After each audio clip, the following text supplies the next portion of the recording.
Hello, everybody. Well, here we are, and looks like finally the Trump administration is going to give the keys to the Biden people. The General Services Administration said, okay, yeah, we know who won the election. So things are starting to move on. So Biden gets out there right away and announces his key foreign policy group. And it doesn't look good. I mean, we're not surprised, but just look at some of the top ones. Avril Haines, Director of National Intelligence. She used to help Obama pick his drone strikes, the Terror Tuesdays, who he would kill.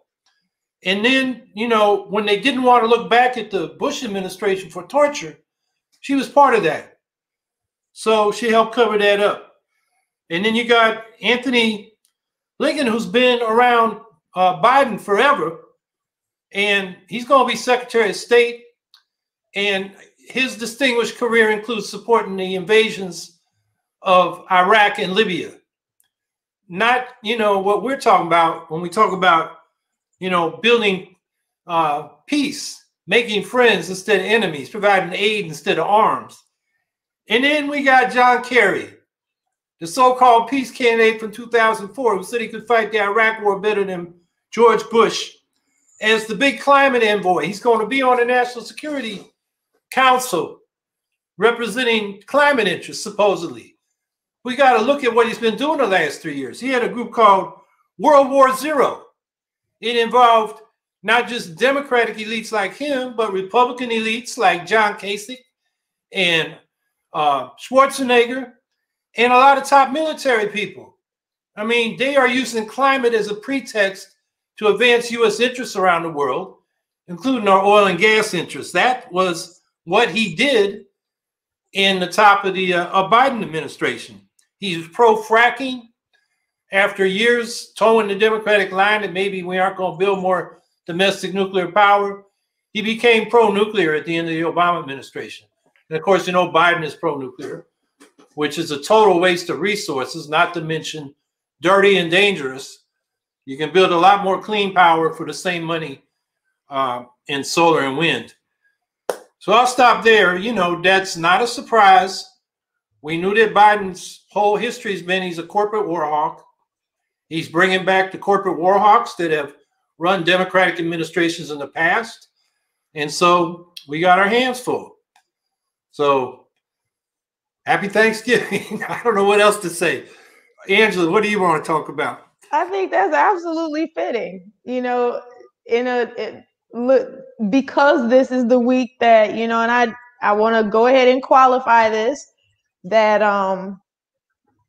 you know, we are aware that a lot of folks are, you know, for a lot of people, this holiday that is happening day after tomorrow is something that represents family and it represents food and things like that. But I'm going to be honest and, you know, just the way my family's used to this. And so, you know, listening to these cabinet appointments is absolutely apropos on a week that, you know, we are reminded of the genocide committed on these shores against Native people. So, you know, I think it's absolutely on time. And, you know, I hope the significance of this is not lost on people. That yeah, we as we celebrate, you know, get together and on a day that for indigenous folks in this country represents genocide, the war machine continues, the damage to this planet continues, the you know, devastation that is brought by capitalism continues unabated. You know, you had, as somebody on Twitter said, you've got one mad king being removed and one mad king coming in. So it's like, really, what are we celebrating? But not to give y'all doom and gloom. Like Shannon is saying, this week has been in many ways more dispiriting than the election itself. I want y'all to simply remember this, that at the end of the day, as exhausting as the thought of it is, we keep fighting. Howie and I, We're very clear about, you know, the end of the election, no matter what this regime changes. Our work is clear. Medicare for all as a community-controlled national health service needs to exist. You know, we're looking at, you know, numbers. I was looking at the CDC's goal line, you know, the CDC's for what it's worth at this point, but we're still following them. I mean, they've been under the gun, but looking at their guidelines where they're saying, could y'all please, you know, limit your gatherings, please be mindful of who's serving your food, you know, how you're doing this. And just being aware that with all of these precautions, we still do not have the medical infrastructure in this country that we need to help truly flatten the curve around this pandemic. And I have not heard, and you may correct me if I'm wrong, Howie, I haven't heard anything from the incoming administration that is going to change that. So we're still going to be fighting. We are still, Dita, don't you go up them stairs. My dog thinks she's slick. You know, our work is still here and our communities are going to need us. So that's all I got.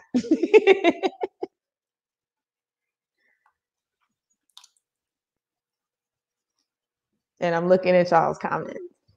Well, Joshua Gonzalez, we want better than single payer healthcare. We want this to be a national health service that is, you know, we control it. And he also said, well, they also say, excuse me, climate change is scared of John Kerry. Mother Earth is shocked. I don't think I could have put it better than that. Yeah, I guess he's being sarcastic. That's how I took it. Climate change is just chemistry.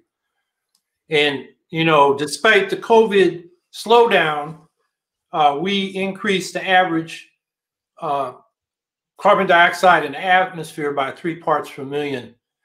It was now it was 411 in September, the month they use as a benchmark.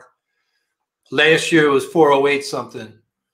That's a 3 parts per million rise, and 350 parts per million is considered the safety line, beyond which it gets dangerous. That's from James Hansen. So we're already about 60 parts per million higher.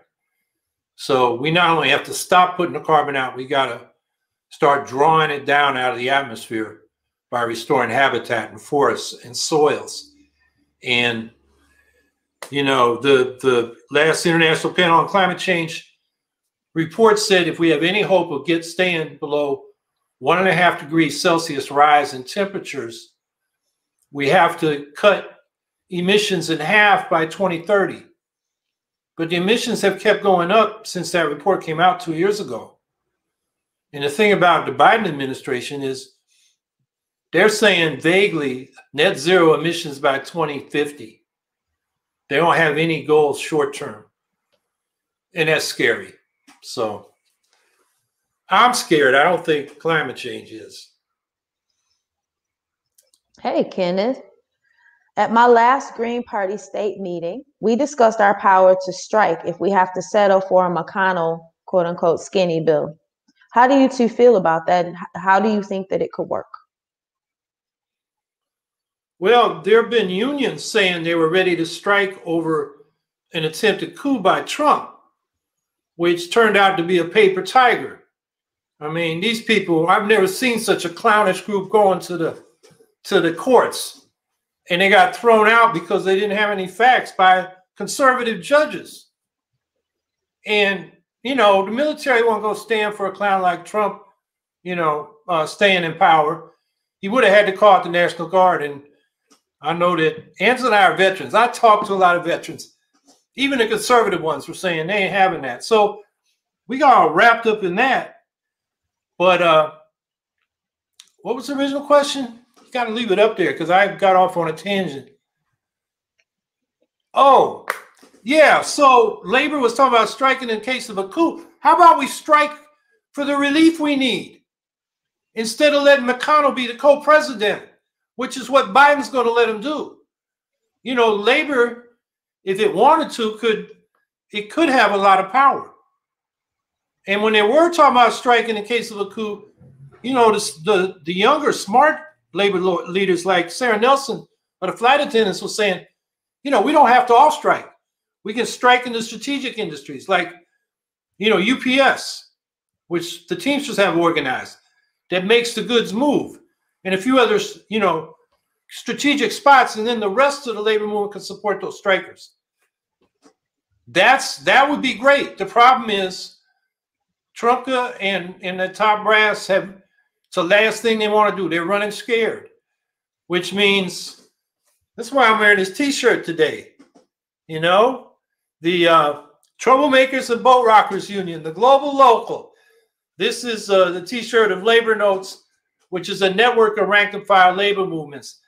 That's where we got to start, because right now, workers have power they're not using, and the labor bosses are basically, they're content to go play golf with the Democratic officials and just not really deal with us, because they're going to be all right. But all the people that are going to lose their unemployment insurance and their protection from evictions and their jobs, already lost their health care. It's like a bunch of things are coming to an end the end of December. And McConnell sends the Senate off on vacation. They keep doing that. They don't care.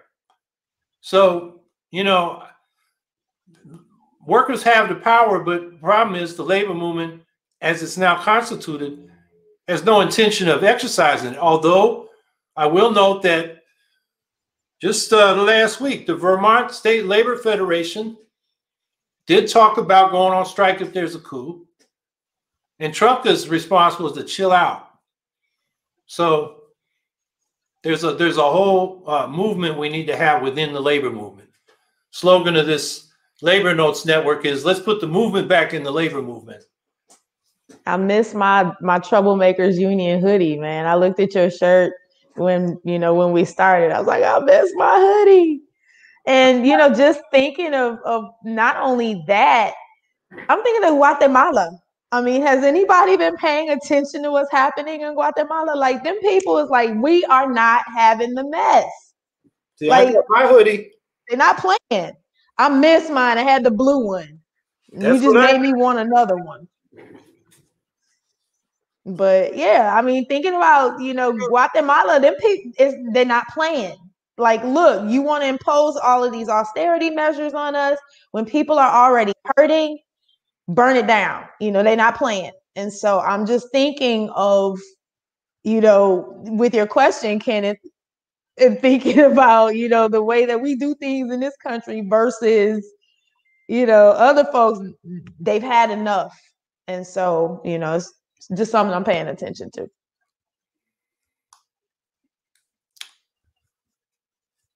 Z. Kramer, what would you suggest be added to the Paris Climate Agreement to make it work by 2030? Wow. If everything those countries agreed to was done, we'd be nowhere near where we needed to be by 2030. So basically, they got to go back and make serious pledges and then have serious plans that respond to what the science says.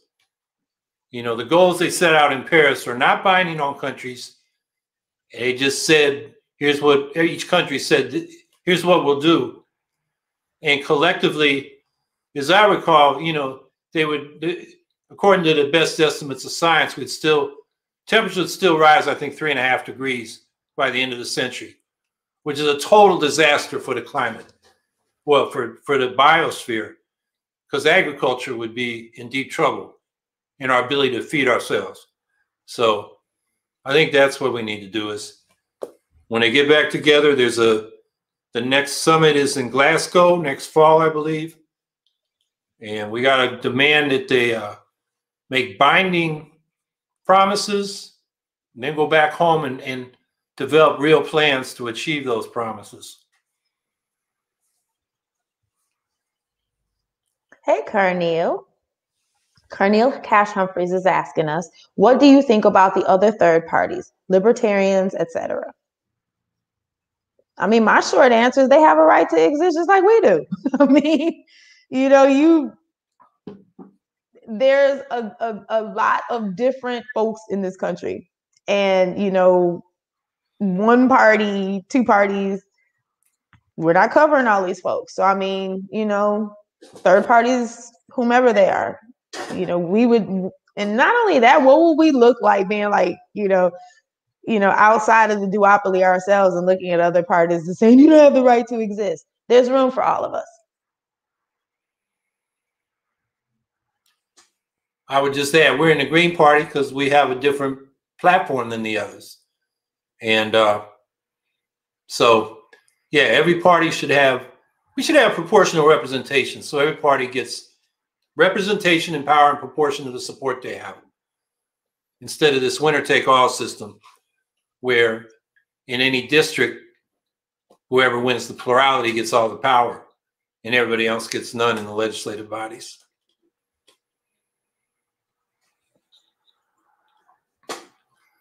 Claire Soraya, how are you proposing to satisfy the nation's power demands given the Green Party's dismissal of nuclear power as an energy source?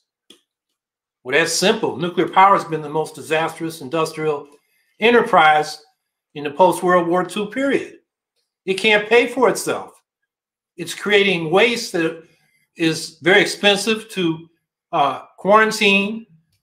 And when the plants are used up, they have to be decommissioned and watched. They're radioactive for hundreds of thousands of years. I mean, we know how to use solar power. You know, we know how to use wind power. It costs 2 to 3 times more to produce electricity from nuclear power than most forms of solar and wind power. That's why we can dismiss nuclear power. It's a waste of money and an environmental disaster.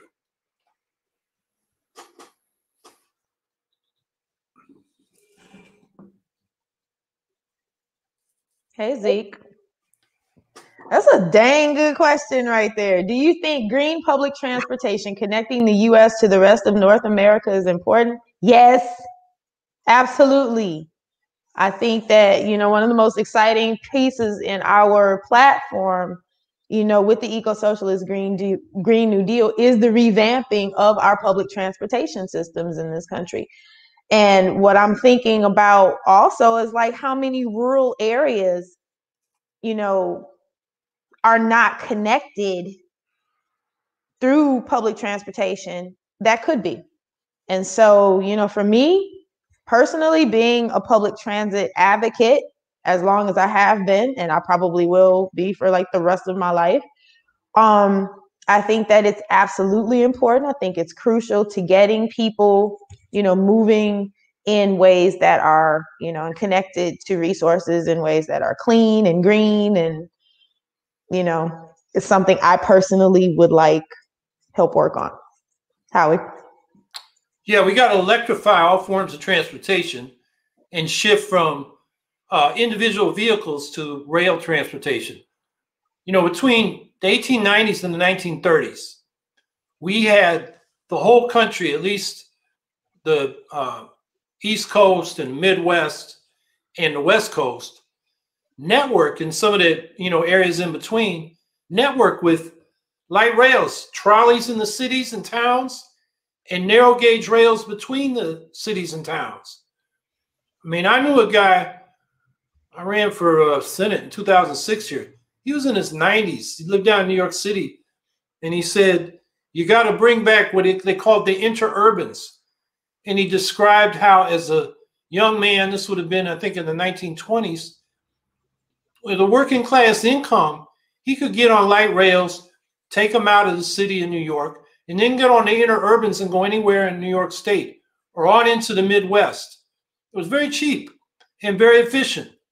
That was, you know, let's see, 90 to 140 years ago.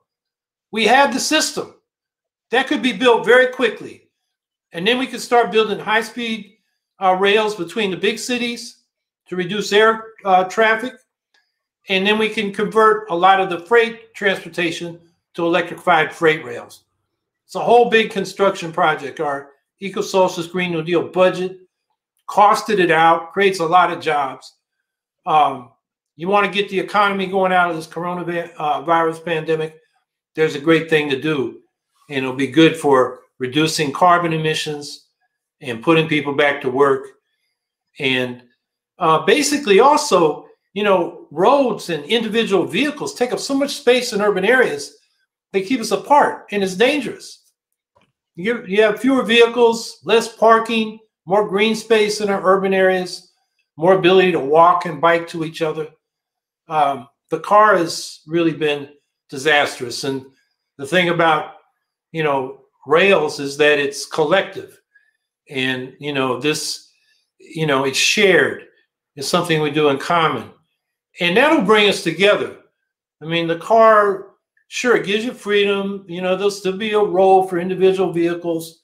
If you want to get out of the city and go into byways and not just follow where the rails go, that's fine. But when everybody has their own vehicle, I mean, you watch people in these traffic jams, they're not relating to each other. They're all listening to the same stuff coming in on the radio or, you know, through their music.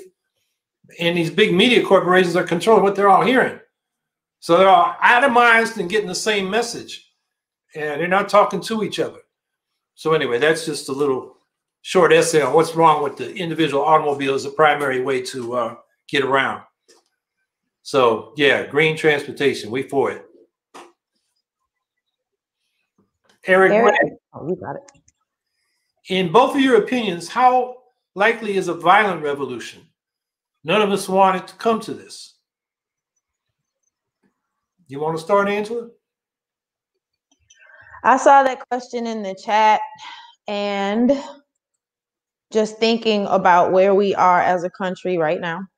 And there are factions that seem to be interested in pushing things in that way. I'm not gonna lie, I can't call that. I don't know. I think that, you know, people are prepared to give the benefit of the doubt in, you know, as far as looking for some sort of relief to the incoming administration. I think that there will be a window with that where people are waiting to see. And I think that the further people are pushed, the you know, the more financial difficulties that they're facing, the lack of access to healthcare in the way that we need, you know, the struggle to put food on the table for so many people. I think that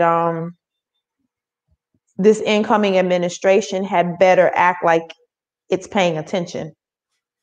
And that's all I'm gonna say.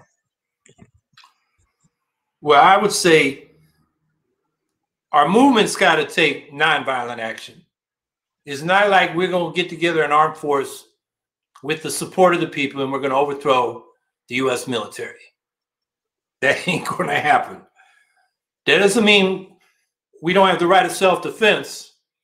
I mean, the civil rights movement in the South in the 50s and 60s, their public actions were nonviolent. But when they met, they had groups like the Deacons of Defense sitting there with shotguns and pistols defending the meeting from attacks by the Ku Klux Klan. And usually it just took a couple shots in the air if the Klan showed up to scatter them. So there weren't many or any really pitched battles. But they had to defend themselves because we know what happened. You know, they bombed that church in Birmingham and those 4 little girls were killed. You know, King's house was attacked. And King armed himself. I mean, the nonviolent movement said, you got to get rid of all those arms. It's the wrong image. But they had to defend themselves. Now, that doesn't mean you go out there and march around with your rifles. You're just making yourself a target. I mean, I think that's stupid. But if it comes to revolution, in other words, you know, we get a green government, it'll get a lot of power in the national government, and the right decides they've had enough and tries to do something violent to overthrow us, like, say, Allende in Chile is an example. The way revolutions in the modern era have won is they went over to rank and file of the armed forces. I mean, we had an experience, or at least I was old enough to have had the experience of the war in Vietnam. The reason Nixon couldn't carry that out the way he wanted to is the Army stopped fighting. And they, you know, the peace movement fraternized with them at GI coffee houses and just through the music and the newspapers and so forth.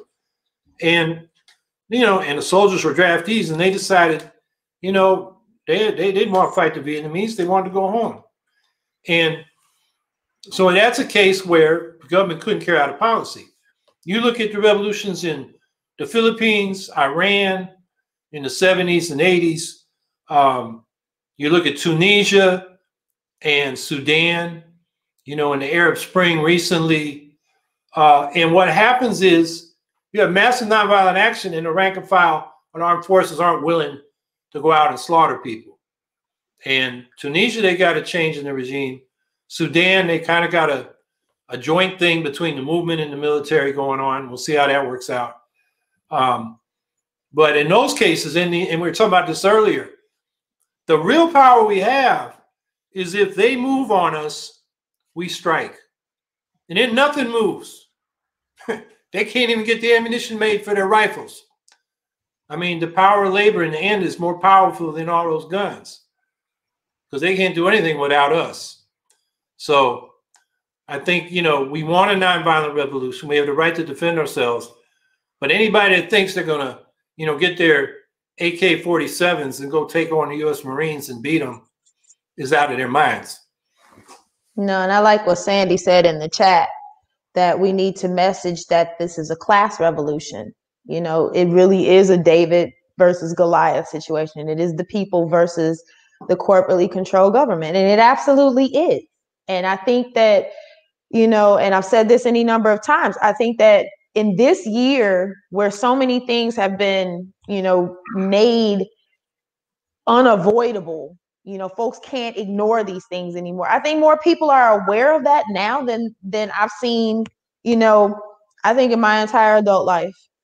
And I think that going forward, the more that is not granted to people that helps them, that's only going to grow. So, you know, just making sure that people, like Sandy said, that they understand, you know, and I think we lose sight of that in this country and get it muddled. You know who your enemy is. And, you know, like Howie was saying, there's ways that we deal with that. But yeah.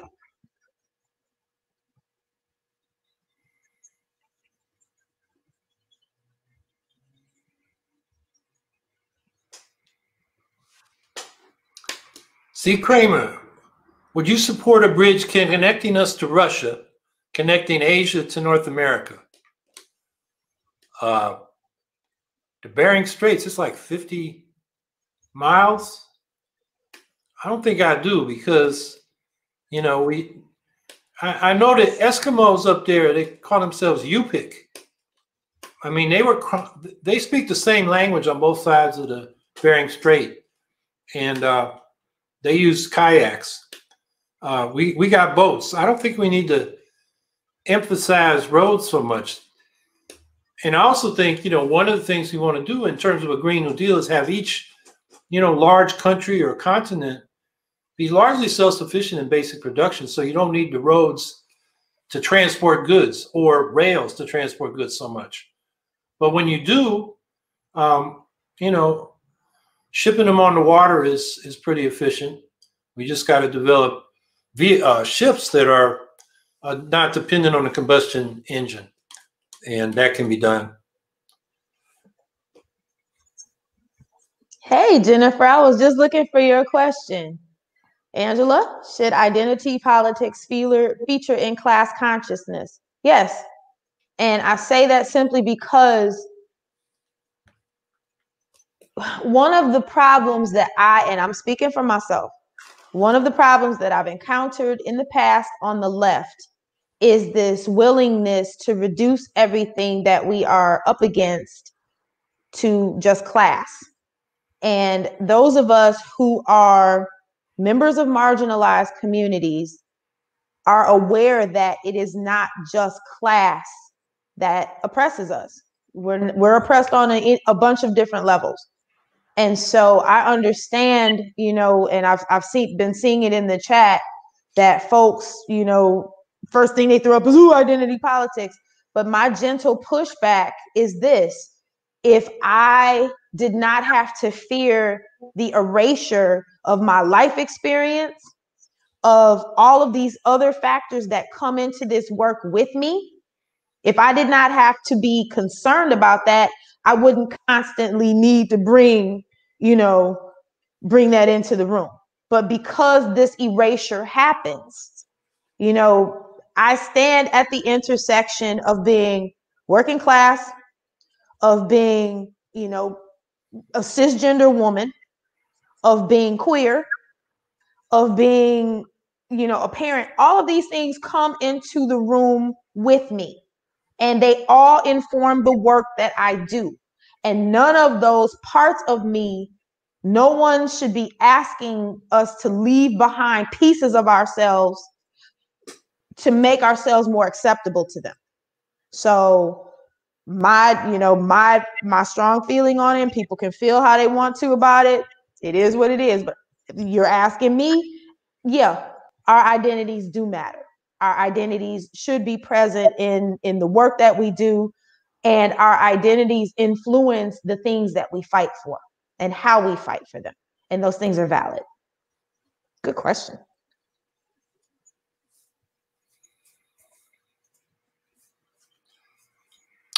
Sandy Prisbilak. I think I got it. I'm not good at my Polish, but hi, Sandy. Those of us on the ground are overwhelmed. How do we start on the ground to make a difference? I would say one person at a time. I mean, one of the things I've been emphasizing, and I think I'm going to put this in the chat in a minute, an article about it, is as Greens and socialists at the grassroots, we got to learn how to go out and talk to people. Not preach at them, but listen and find out what's on their minds and how we can relate what we're doing to what they're doing. Some people call that deep canvassing. You know, all of us should be part of a local party organization that does that on a regular basis and builds out the base. So it's not just a few people, it's hundreds of people in your community with a strategy to basically take that community over. And that's the foundation for building up. So I would say one person at a time. While this COVID pandemic is, you know, raging, it's probably most going to be on the phone. But we have enrolled green lists in many states. We all have lists of people, I hope, that organizations have brought together. If not, that's something you got to start working on. And then when you're able to knock on doors again, that's even better. Because people appreciate the fact that you came out and listened to them. So I think, you know, let's get used to, you know, winning over one person at a time. And if everybody's doing that, it can grow exponentially. And so I think that's what we got to do. And what I'm going to put in the chat is a link to an article about what the Australian Greens in Queensland did. They advanced in their elections, and they spent 6 months doing extensive canvassing, not just, you know, the kind of typical electoral canvassing where you have a brief conversation to give your message and then see if the people like it and are going to vote for you. And you check them off, you know, 1, 2, 3, or 1 through 5, and you move on to the next call or the next door. These are where you stop and you have a meaningful conversation. And you listen to what people are talking about, and then you get to the point where there's, you know, relationship build up. Then you can talk about how well the Green platform relate to what they're concerned about. And maybe what you do is help them with their issues to build relationships. So otherwise, you know, you try to expand out when an election comes, or you got a campaign around an issue, and people are like, well, who the hell are you? We ain't never seen you before. You show up with a leaflet and you're preaching at us, but, you know, why should we go with you? You're just like the Democrats and Republicans. You only show up when you need us. You know, we need an ongoing relationship. So I'm going to put this article, I hope people will read it. It was in Jacobin last week by a couple of Australian Greens. And that'll give you an idea what I'm talking about. And I just want to jump in because Sandy is one of the dopest people to ever do it. And organizing, you know, in New York around this campaign was rough. And she made that happen. She's one of those amazing people that did that. And so just thinking about your question, Sandy, also is, you know, and I'm thinking about you and other activists specifically, other organizers. I think one of the things that does not get talked about in activist and organizing circles is the fact that folks need to take care of themselves first. Before you become, you know, when you're feeling like you're overwhelmed and it's enough, step back for a minute, you know, catch your breath, get you some rest, you know, check how you're eating, you know, make sure that you're keeping yourself up, that you know, people think that, you know, it's over, you somehow lose activist cred or organizer cred when you are prioritizing making sure that you're okay. But we need, if you're going to be in this, because Howie says this all the time, this is not a sprint, this is a marathon. And you have got to keep yourself healthy, you know, mentally and emotionally and physically.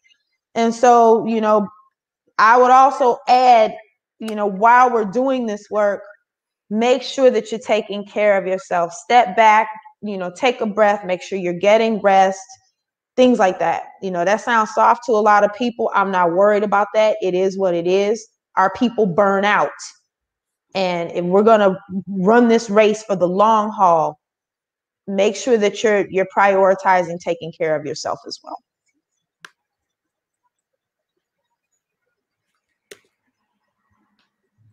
Hey, Eric, how would you guys try to win over Trump voters who feel that he was cheated, even though we all know this isn't the case? The back to brunch mentality is disingenuous and annoying to see. Now, I completely agree with you on the back to brunch mentality because, you know, as far as I'm concerned, brunch is done. Brunch is suspended indefinitely. And I snickered a bit about, because somebody else mentioned this to me early in the week, and my response was really spicy, and I'm not going to give that one here, about winning over Trump voters. I'm going to let you answer that one, Howie, because what my answer to that, my short answer to that is it's not cute. But I agree about the back to brunch mentality. We're not doing that. Well, there's 74 million Trump voters. That's pretty scary to me, because what Trump represents is an irrationalism that denies the science on everything from COVID to climate. But I think it's not even really about science. It's about an anti-elitism on the part of people that are downwardly mobile or afraid of being downwardly mobile. You know, these are mostly white working class and middle class people who don't hear an economic message from the Democrats. Now, Trump gave them an explanation. The irrationalism, the crazy conspiracy fantasies, you know, QAnon and all that is one thing. What's just as crazy and fantasy is the scapegoating of immigrants and people of color. You know, those immigrants and people of color didn't move their jobs to Mexico or China and shut down factories in the Midwest. But the Democrats, what's their message to those people? You know, the Democratic, you know, national ticket message was oriented to white suburbia. You know, we're going back to normal. Biden talked about the middle class, never the working class. So, you know, a factory worker or a former factory worker, they think Biden isn't talking about them. So I think now some of the people in Biden, they're incorrigible racists, I think, or they're, you know, in these very fundamentalist evangelical churches. They're like an American Taliban. You can't reason with them. But fortunately, they're a small minority. Unfortunately, they vote high numbers. I mean, numbers I saw was 90% turnout. So they punch way above their weight. But then there are these other folks, including small portions of Black, Latino, Asian people that moved from the Democrats to Trump in this election. Now, why is that? My hypothesis is, and I got to do more research, is the Democrats didn't have a viable economic message. And Trump is going around lying. I mean, I spoke in the Midwest in Ohio right before the debate there in Cleveland. And I did a news conference because Trump was running around Ohio saying he created a manufacturing miracle. And when he said that, Ohio had lost 44,000 manufacturing jobs just that year. That was because of the COVID shutdown. Well, who was responsible for that more than anybody? Trump, because he didn't follow the public health advice. But even before the COVID pandemic, they've been losing factory jobs in Ohio. He said he was going to bring back the Lordstown Auto Factory. They at one time had 12,000 workers out there by Youngstown. And it went bankrupt after Trump made that promise. They just shut down completely. Now it's reopened now. It's a small electric vehicle manufacturing facility. But that was the Congress person there, Tim Ryan, that hooked that up. Trump had nothing to do with it. But because the Democrats don't have an economic message that appeals to people and explains what the hell's going on, it's not immigrants and people of color that, cause all these factories to close. But it's a simplistic answer, and the Democrats don't have a clear answer to it.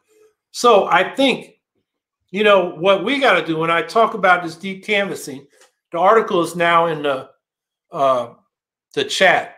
It's the Jacobin magazine article. See what the Australian Greens did. So depending on where you live, if you're a group of mostly white people in a local area with a large Black community, maybe you want to be canvassing in that Black community and getting to know some people over there. But if you're in, upstate New York, a rural area, most of those people are Trump people, and you're isolated as progressives. How are you going to talk to them and find out what's going on? A lot of those people are former factory workers because we're in the Rust Belt. A lot of them come off the farms. The family farms are getting killed by corporate agribusiness. I mean, we have things to say to these folks to explain what's going on, but we can't do it on Facebook. We really actually got to go out and talk to people that aren't in our little internet silo. So that's my answer. And we need to not just say, oh, the Trump people all are beyond persuasion, because if we do, hey, they could expand and come back and take the power back. And next time, it might be not somebody as stupid and lazy as Trump. It might be a smart right-winger who's got energy and brings some competent people into the administration. I think we should expect that, to be honest with you. Yeah, I mean, you can't do, in a way we lucked out with Trump. He was a reality TV show guy. He's always just going for the media. He was born rich and he didn't make any money. In fact, if he'd have just put the money his father gave him in the, the Vanguard 500, he'd be very rich today instead of being owing all this money. So anyway, yeah, we better figure out a way to talk to some of these folks that are persuadable. A lot of them used to be New Deal Democrats, or their parents were. And if we don't talk to them, find a way to talk to them, I don't expect the Democrats to do it. They're too tied to the hip to the big businesses, the big banks. You'll see it when Biden gets to his domestic appointees. And it's going to be austerity for the public and subsidies for the very well connected, those corporations. That's what we call, quote unquote, neoliberalism. Basically, markets for working class people and state protection for the special interests.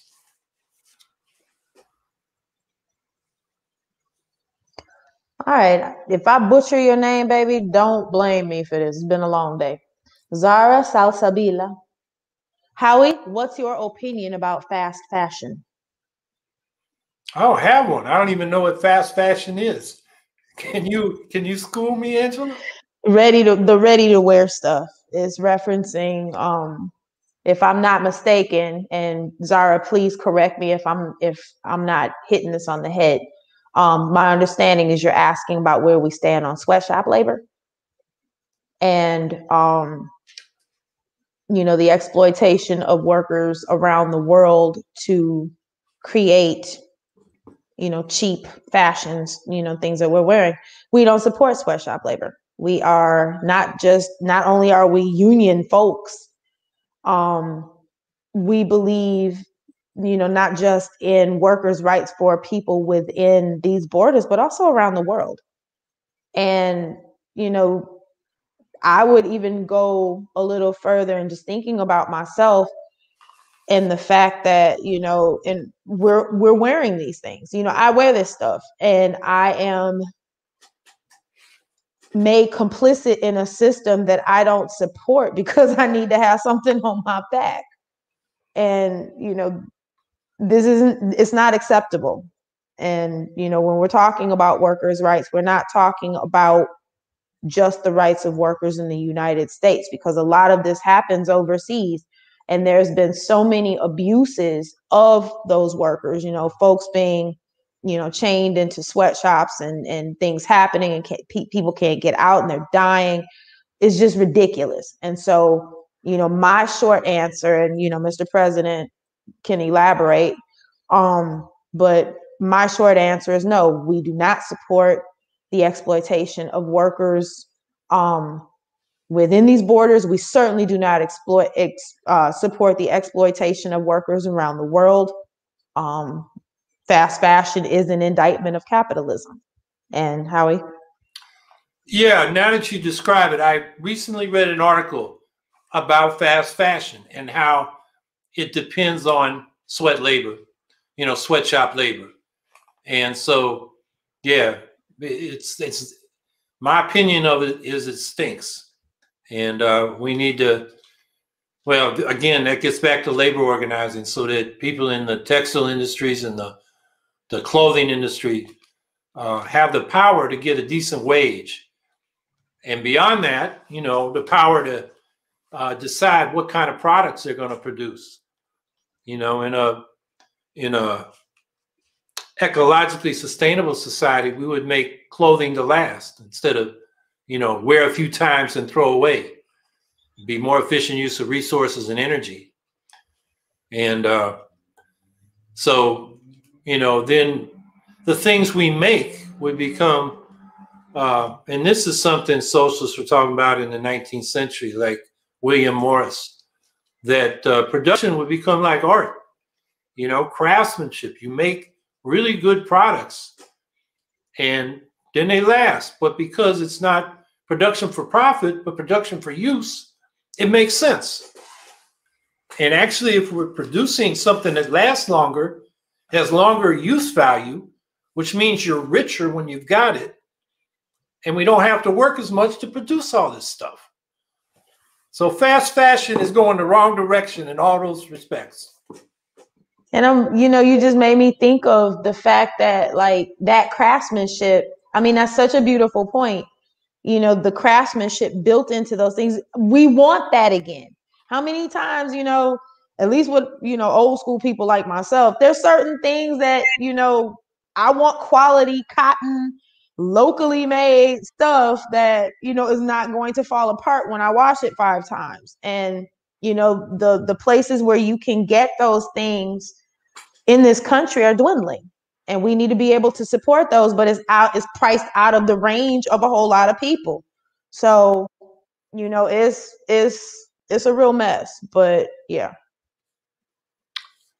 Hey, how do I get that link in the comments that everybody see? I'd put it in the private chat, but I don't see how to get it on there. It got shared. Huh? It did? Shared, if I'm not mistaken. Okay, good. I saw it. All right. Don't quote me on that, though. I be seeing stuff. Let me see. Yes, it was put into the main chat. See, I knew I wasn't crazy. All right. Well, At what time? Crazy. At what time? I don't know. Well, the time is right there. Sandy saw it. Yeah, Zeke saw it. So yeah, okay. It's there. All right. There it is. Okay, yeah, it's a bunch. Are you seeing it? No, but there it is at 8:58. Mm-hmm. I guess it went there again. Yep. Okay, good. Yeah, it's there twice, 8:58, folks. So yeah, check that article out. And maybe potatoes. Hey, potatoes. How would you guys win over Party of Socialism and Liberation voters? Well, I think we're building a mass party. I think they're building a cadre organization.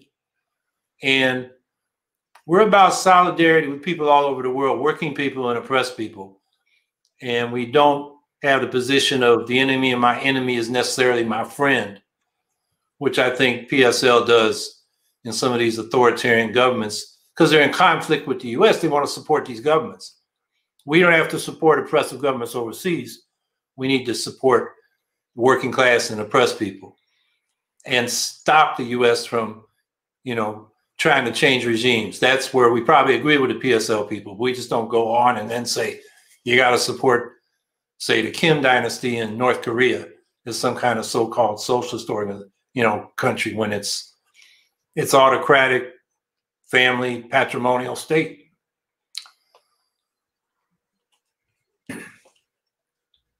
Strong flower. And I've seen this question in the chat. I was hoping we were going to get that.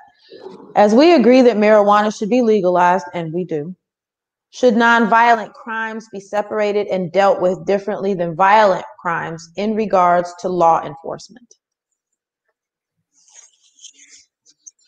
I think there's degrees of what we're calling nonviolent also.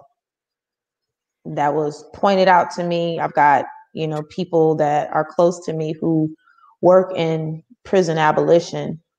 And, one of the things that was brought to me is, questioning, what we are taught in this country is, constitutes a violent crime.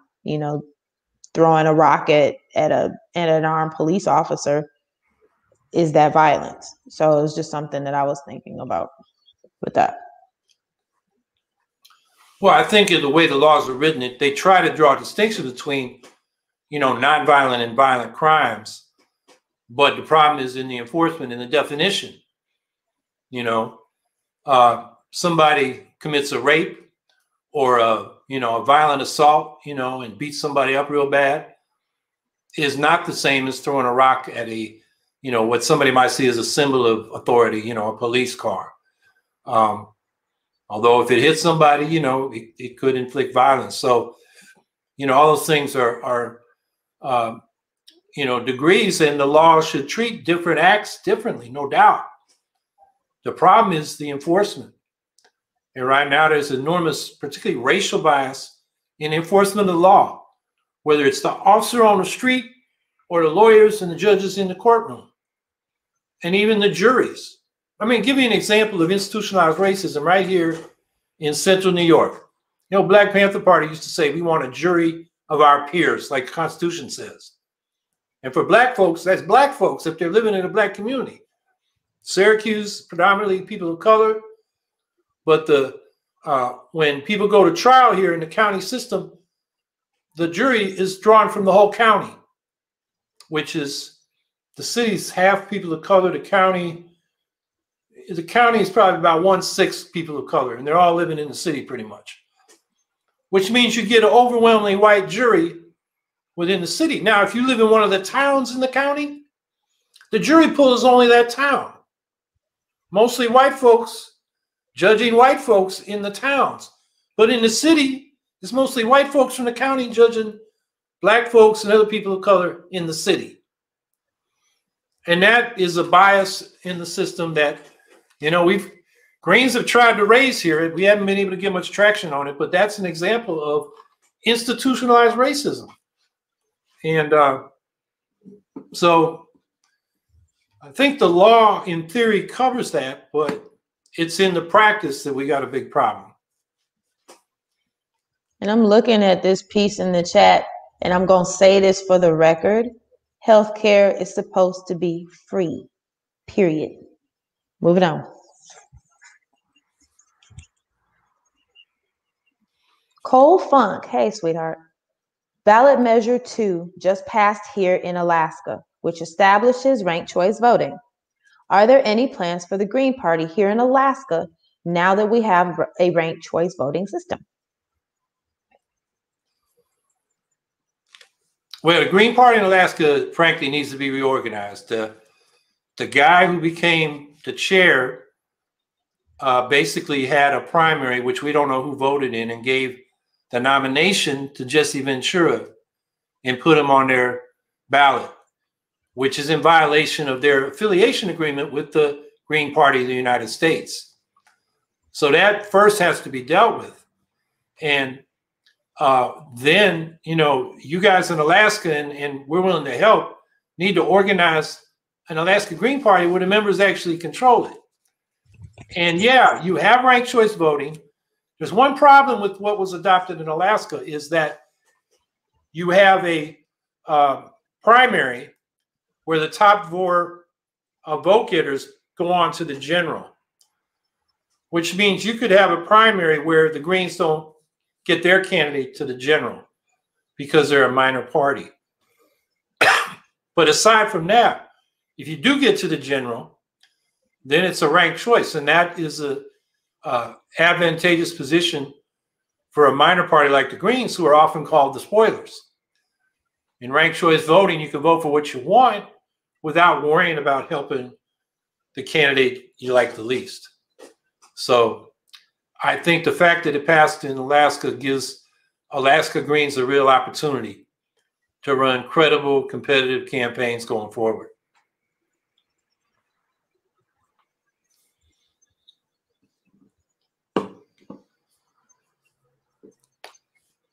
Marvin Mungie, Howie, what is your stance on abortion?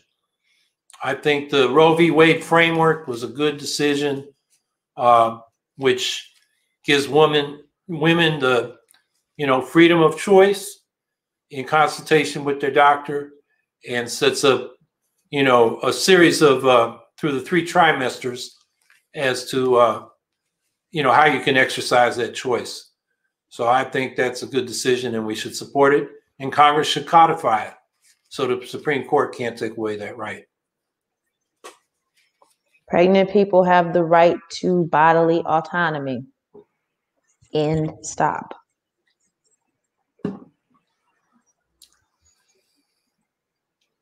Justin says, is there a way to change the bylaws of the national GP to allow for regular folks to become active in shaping national programs/policies, rather than membership and access being only through states? Well, Justin, I've been arguing for that since the Green Party went away from it. When we started in 1984, we were a membership organization with local chapters and represented at the national level in proportion to the dues-paying members in each chapter. And we got away from that when we formed the Green Party of the United States in 2001 or 2 out of the Nader campaign, and became a federation of state parties. So you get represented through state parties, which have very uneven degrees of development. Like we just talked about Alaska, where apparently one guy or a couple guys decided on behalf of all the Alaska Greens who their nominee would be without consulting the membership. And we unfortunately see that too often. So I think having a national party consisting of living, breathing individuals who are represented proportionally. What we have now is state parties that are represented by very indirect proxies, like how many candidates did you run? How many votes did they get? How many signatures did you get? And they get this spreadsheet of proxy indications of what the party is. And then there's a formula and they get a number at the end. And sometimes it makes no sense.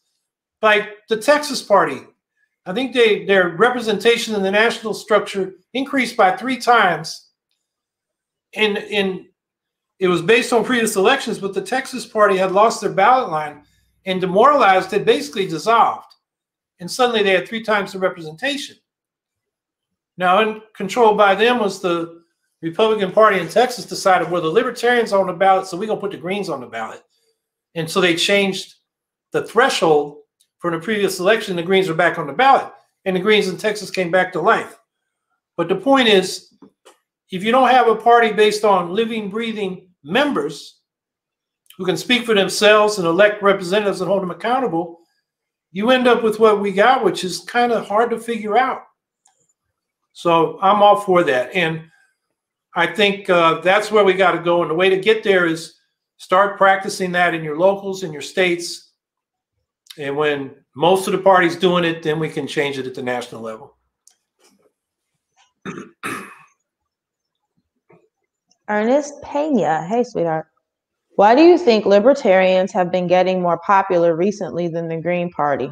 I don't think they're more popular, but that's me.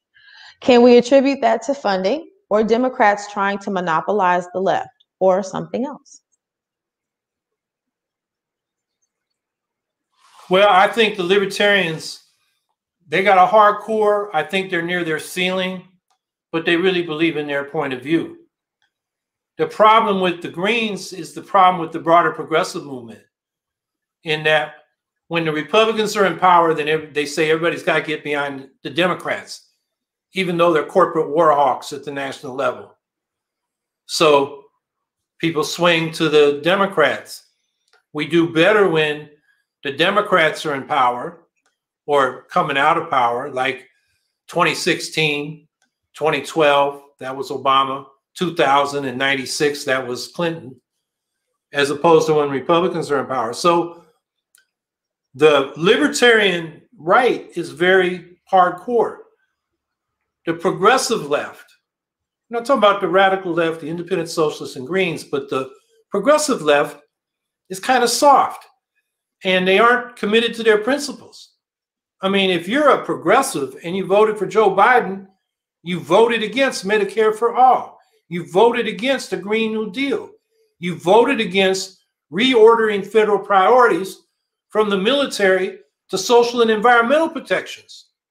You voted against a progressive position. But the problem with progressives is they don't stick to their principles. And that's part of the political culture on the liberal left, the progressive left in this country.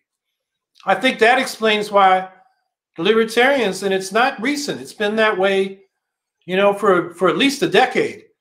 And of course, libertarians got money, they got some rich folks behind them, going back to one of the Koch brothers when he ran as their vice presidential candidate back in like 1980.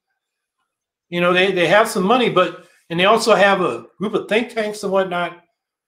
But I think they've reached their ceiling. On the other hand, you look at public opinion polling, the majority of people, and Angela and I were for Medicare for all. Trump and Biden were opposed. Majority of people, and Angela and I, were for a Green New Deal. Trump and Biden were opposed. Majority of people were for cutting the military budget and putting it into domestic needs. Angela and I were for that with the people. Trump and Biden were opposed. And we're still for it. Room for growth for our platform.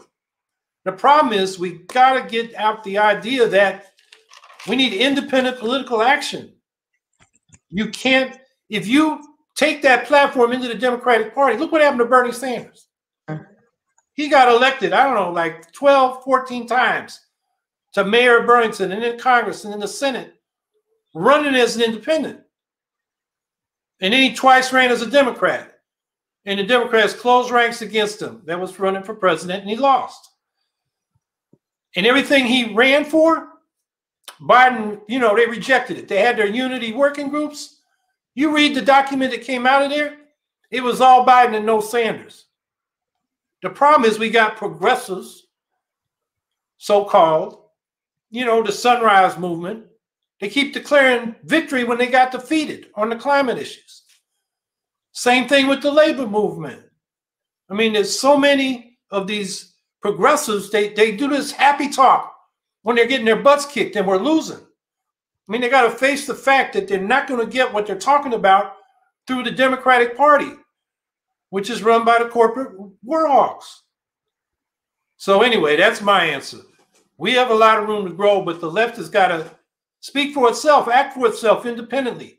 You go into the Democratic Party, you basically disappear yourself. You lose your power, you lose your voice, and you end up supporting people you started out to oppose, or at least policies you started out to oppose. Really like OGA Cat their response, like the left, we're too nice. And I really have to agree with that. You know, there's a lot of us that want to, and we've been asked about it. Howie and I get this question all the time. You know, could you tone down, you know, using the word socialist, because it you know, people aren't ready to hear that. We have no, this is not a space for us to backpedal. If we are independent leftists, we need to stand on that. We need to coalesce, you know, be very clear about what we believe in, you know, when asked why we believe in it. I mean, as if you need to explain to somebody why you're, you know, ready to fight climate change, but some people need that. And be explicitly leftist. We have nothing to hang our heads about, and we don't have to play, you know, play patty cake with other people's feelings. That's what that's for the Democrats. We don't do that. You know, if you're an independent leftist, stand on that.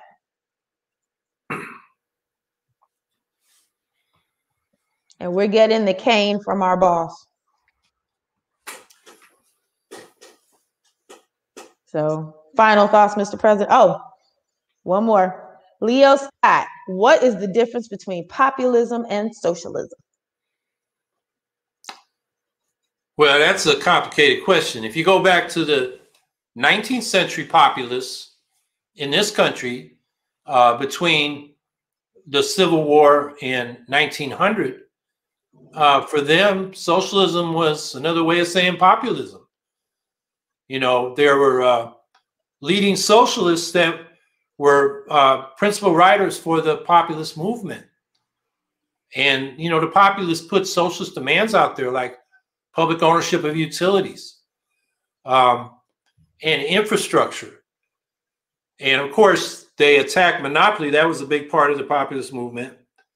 So, you know, there's been a history there. Populism meant the people versus the elites. Socialism tend to mean focus more specifically on the working classes. But in the United States, particularly at that time, a lot of the, the working people were, people working on the land, either as farmers or tenant farmers or farm laborers.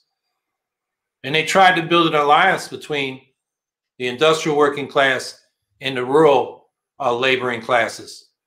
So they were close. Now, when the populists destroyed themselves by cross-endorsing William Jennings Bryan with his Cross of Gold speech and the Free Silver, which is a phony populism, and that only happened because we're talking about a membership party. The populists weren't a membership party. So in the states where the Democrats were the minor party, they wanted to line up with the populists and fuse with them, and the Republicans in the states where they were the minor party, like in the South, and the Democrats in the North.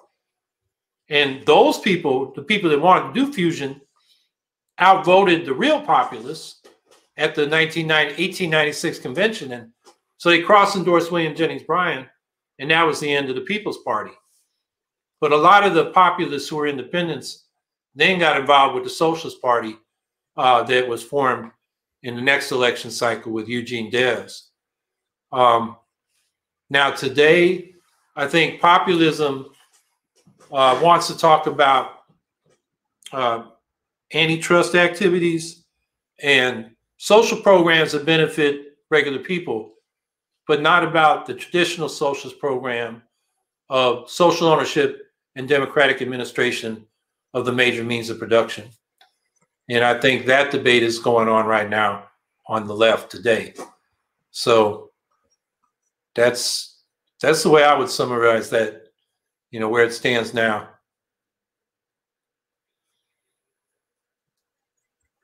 She's saying now you get the hook.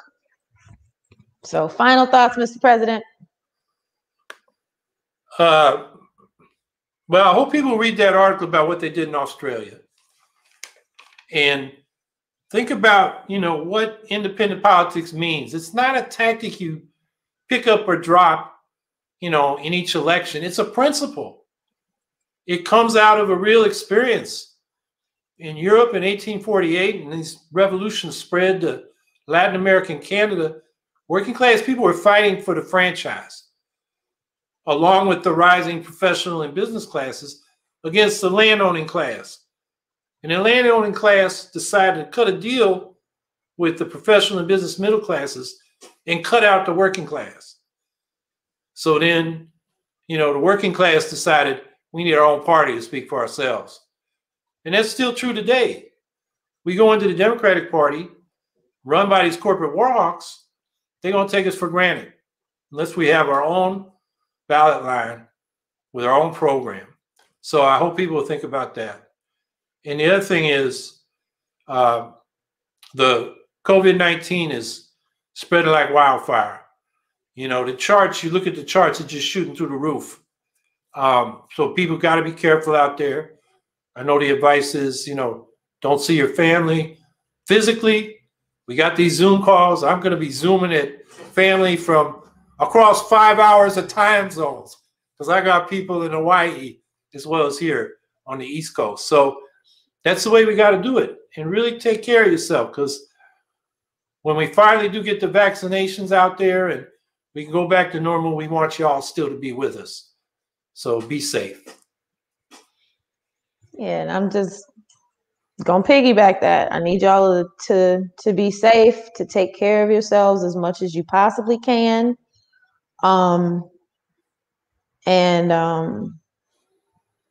Yeah, because it's hard out here, and it's not just physical care. Just make sure that you're, you know, checking in with yourself about where you are emotionally, where you are physically, where you are mentally, and, you know, having your supports around you and things like that, because right now it's rough out here, and, you know, it's beating a lot of, like Sandy said, you know, people are overwhelmed on the ground, and this is an overwhelming year. So I hope that, you know, with this time that, you know, folks are kind of, things are kind of winding down in a lot of ways. I know our work is, which is a source of anxiety in and of itself, that y'all are, you know, just being mindful of how you are and checking in with yourself and take care of yourselves. All right. See y'all next week.